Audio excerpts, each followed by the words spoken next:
Okay, so thank you. Sincere apologies for the delay. Really, personally, I'm not used to um, starting things late, so I really apologize. As you can see, I've been very, very rigorous in trying to work with time, like every second. But unfortunately, we've just been told the minister is just 10 minutes away. While you're waiting, I don't want people to be hungry. We do have tea, coffee. So if you like, you can just quickly go out and get yourself tea, coffee, or biscuits. But unfortunately, you can't bring it in here. So you technically have like 10 minutes to have a little cup of coffee or tea and biscuits. It's just outside the door. But in 10 minutes, she will be here and we can start. She's delivering the keynote session, so we obviously can't start without her. So sincere apologies.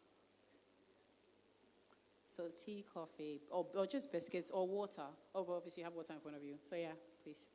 Okay. And then please be back in 10 minutes.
Okay.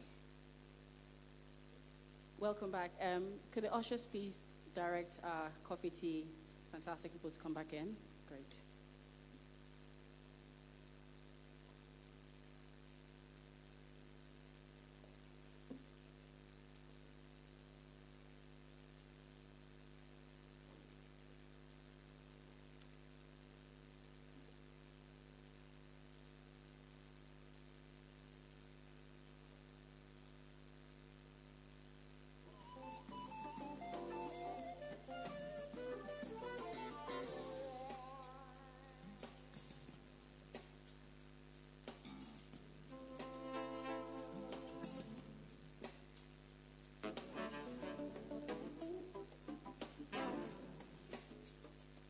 Okay, thank you. So welcome to the first edition of the She Builds Conference, organized by the Academic Women Foundation. So if you're here, you're making history. Welcome, and again, apologies for the delay in starting. We'll just say just lead us in a short prayer, and then we will go on to the next on the agenda. Shall we pray? Father, in the name of Jesus, we thank you for today. We thank you for this opportunity to meet together. Father, Lord Jesus, may we learn, may we network, may we have the opportunity to be transformed, and may we make positive impact as we hear and we listen to stories of successes, failures, challenges, and also plan the way forward. Amen. So we've already done the housekeeping. So I'll move on to the next. Just introduce myself. My name is Dr. Karen Panaheni Blay, but if you see me outside, just shout and say Karen. Today I will be facilitating the session. I do wear various hats. So when I'm not facilitating sessions, I am an associate professor and also associate dean of equity, diversity, inclusion, Loughborough University. Can I see by hand if you've heard Loughborough University before? Oh, great. If you haven't, we do have a stall outside, and please visit. And if I'm not doing any of academic work, I do consultancy work as well for gender and security related roles for Chartered Institute of Building, Institute of Health, Engineer Estate Management. I'm a visiting academic at Cambridge University, and also an examiner at KNUST, and I do various other bits and bobs. I'm also a mom of two. So if you see me outside, let's have a chat. I'd like to know you. I'd like to learn something from you, and we can connect. So this year's theme is women in entrepreneurship. It's looking at women in entrepreneurship, law, built environment, and engineering. And the discussion is mainly focusing on where are we now, where are we going, and what really do we need to do with the change that is happening. So we are going to explore this conversation across the different disciplines that we're in. Can I see by hand if you are coming in from entrepreneurship? Entrepreneurs? Okay, I can't really see the hands, so I think we'll be doing like voices so that we can see who's the loudest. Entrepreneurs? Oh, entrepreneurs, like it's too low. Anyway, law, the lawyers, legal. Oh, I can't hear you. Engineers, please, when we get there. Wow. And then built environment. It looks like the engineers are taking over, so we need to do better. Anyway, so the key thing here is creating this unique conference to have a discussion, network, share our stories. We traditionally work in sectors that are male-dominated. So let's listen to each other's story. Let's see how we can transform or change the policies. Let's see how we can work together. So there's a lot going to go on today, and I hope that we stay to engage and have the conversation. We do have a power-packed program. We do have some contingency in it, don't worry. Although you see all the time slots, we will make it work. Okay, so we currently we'll have the foundation introduction and then keynote session. But before we move on, I'd like to thank our sponsors. I'd like to thank ARU Peterborough, Loughborough University, GOIL, MTN, Flora, IGS, AMEPC, Met Gold Disposals. Without them, we wouldn't be here today. So I would like to thank them. Can we give them a round of applause?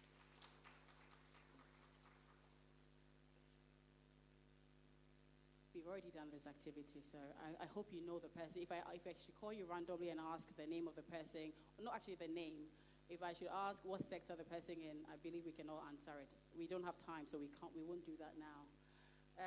Without much ado, I would like to introduce the founder of the Academic Women Foundation, the woman who's put it all together, Dr. Anatu Mahama.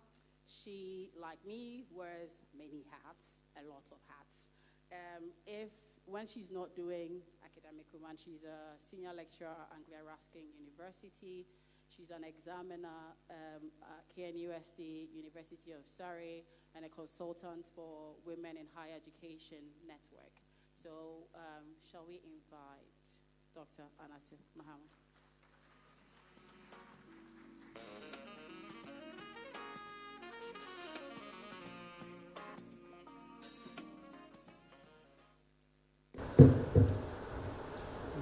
Good morning. Honorable Dr. Agnes Namo-Molate, the Minister of Gender, Children and Social Protection, Professor Lydia Aziato, Vice Chancellor, University of Health and Allied Sciences, distinguished guests, colleagues, friends, all protocol observed. It is my great joy to welcome you to the She Builds Conference hosted by the Academic Women. When we started this foundation in 2020, we created a platform, a global one, to champion women who mainly work in higher education. But as time went on, we decided we needed to expand the scope because women in industry wanted to join in the conversation, and we thought that it is important to bring those intersections and perspectives into the conversation and to create a narrative that we can all use to forge forward.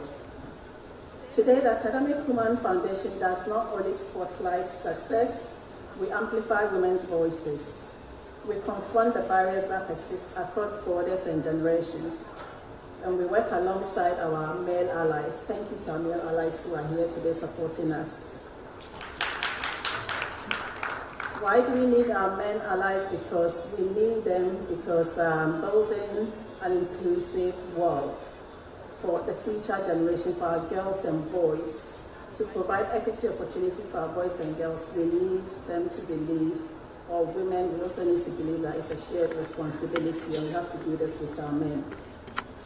This conference is a bold expression of that mission. She Builds is not just a title, it is a declaration. It affirms women's power to shape economies, transform communities, and reimagine the future. Today we've convened from different fields: law, entrepreneurship, the built environment, engineers. We've all gathered into this room because these professions were male-dominated traditionally. And women in these fields lack representation, visibility, and are also confronted with systemic bias. But this is the truth, and I want us all to hold this truth, that women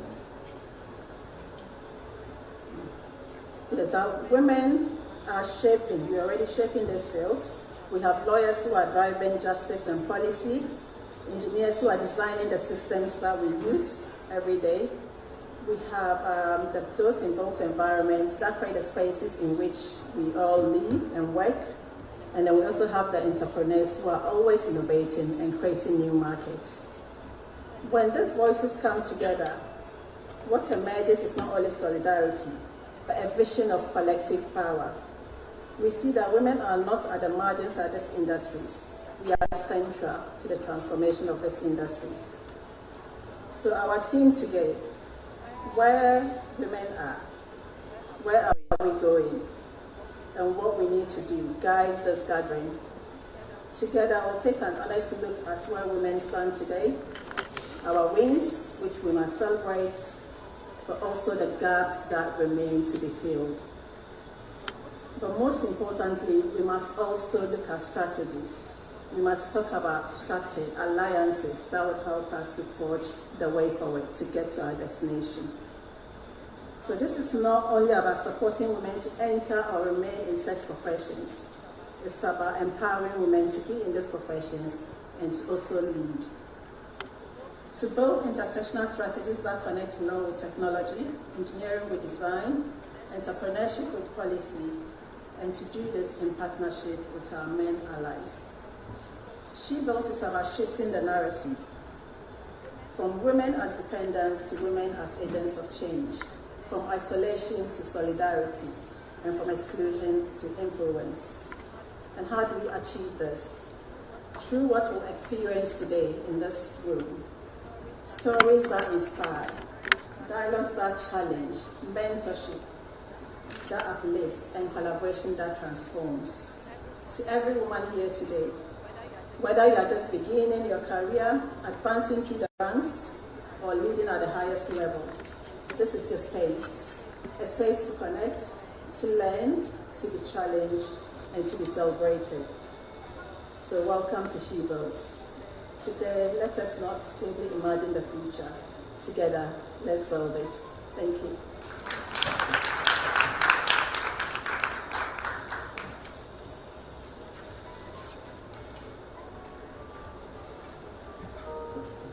Thank you very much. Oh, I think we can do better.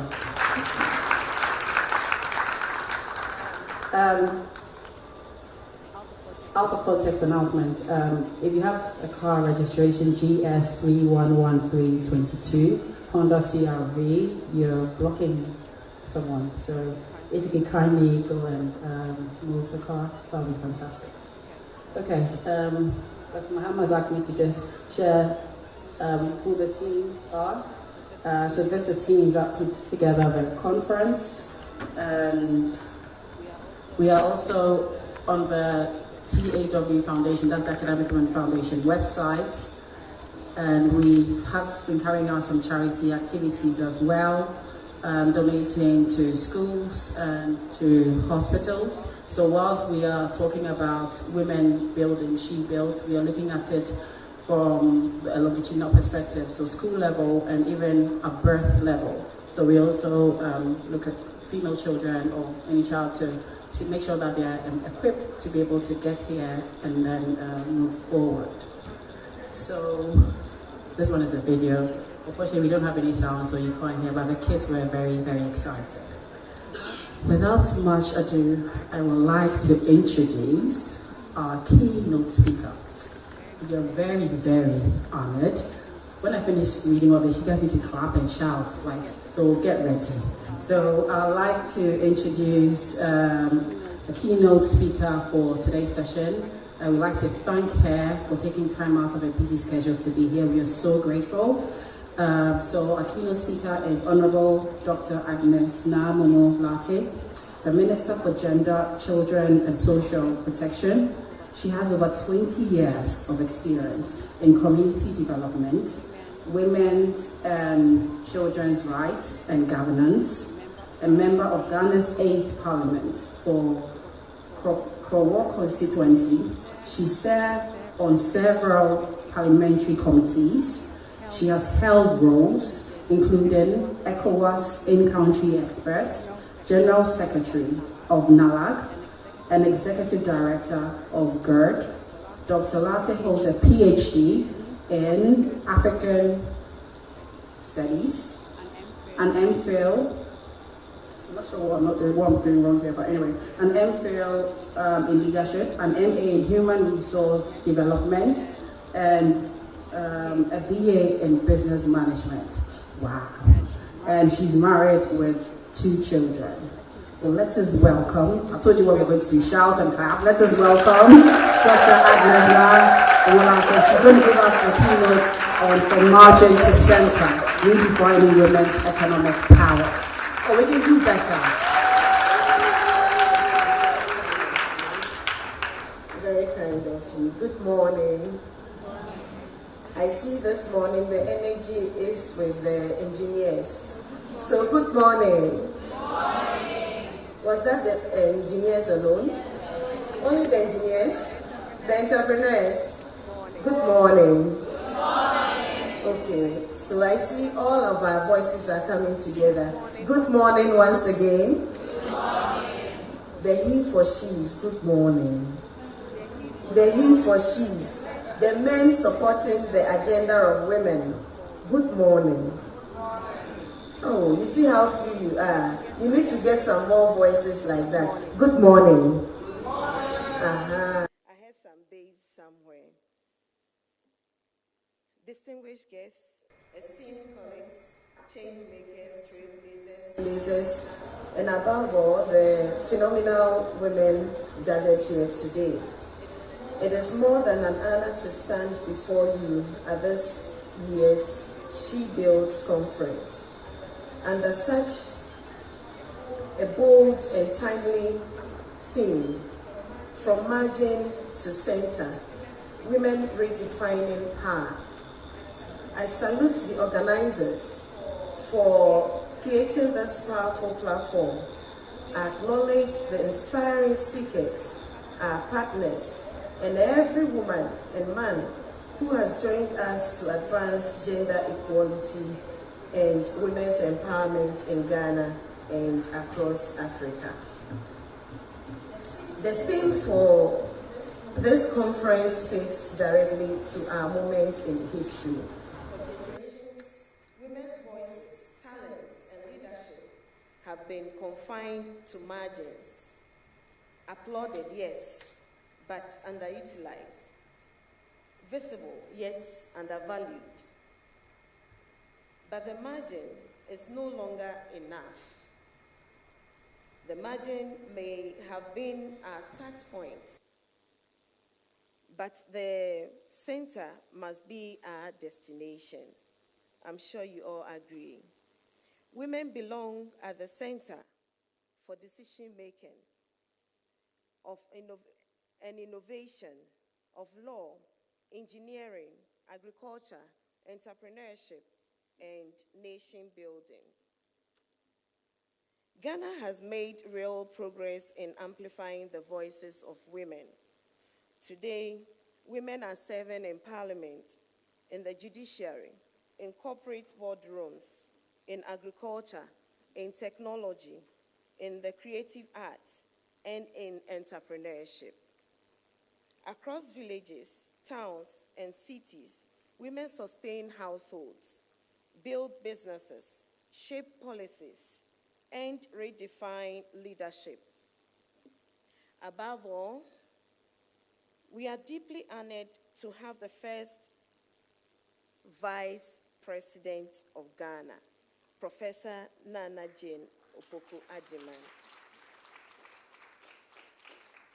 Her being at this position serves as a beacon of hope for many young girls coming up, especially for those of us in politics and academia as well.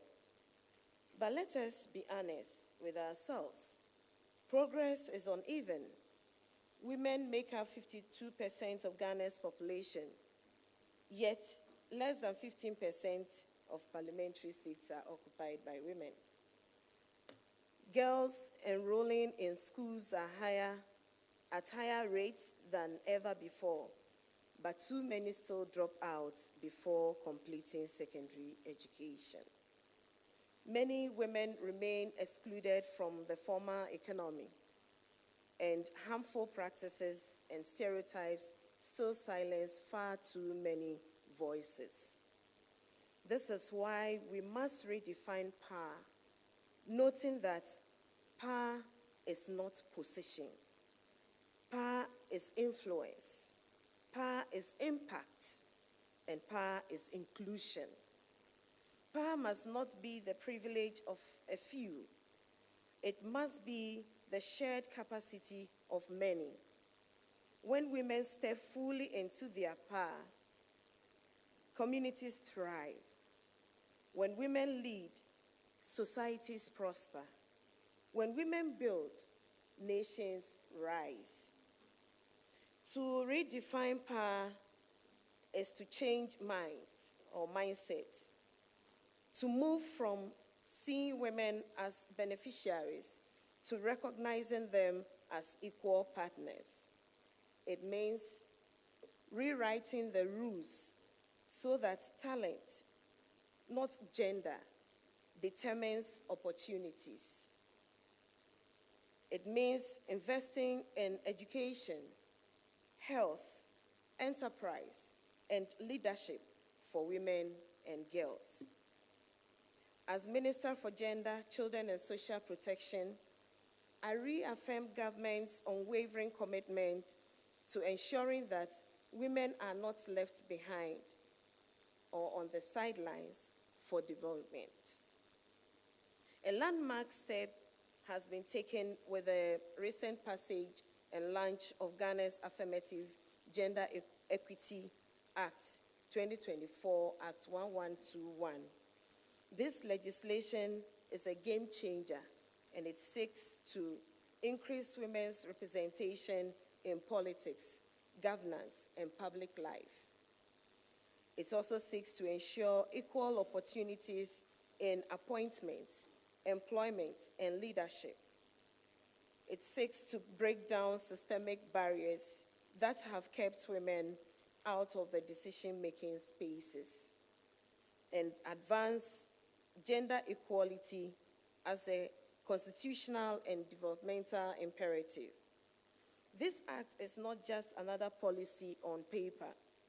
It is a ladder, one that lifts women from margins into the decision-making spaces where their voices have been missing for far too long. Alongside this act, government policies and programs continue to expand access to quality education for girls, protect women's rights in workplaces and communities, support women's entrepreneurship with finance and skills development, tackle gender-based violence with stronger laws and enforcement, promote mentorship, partnership, and innovation for women across sectors. Distinguished guests, the She Builds Conference reminds us that true transformation requires collaboration from civil society, academia, professional associations, the private sector, and international partners. Imagine a Ghana where a girl in Tamale not only dreams of education but pioneers innovation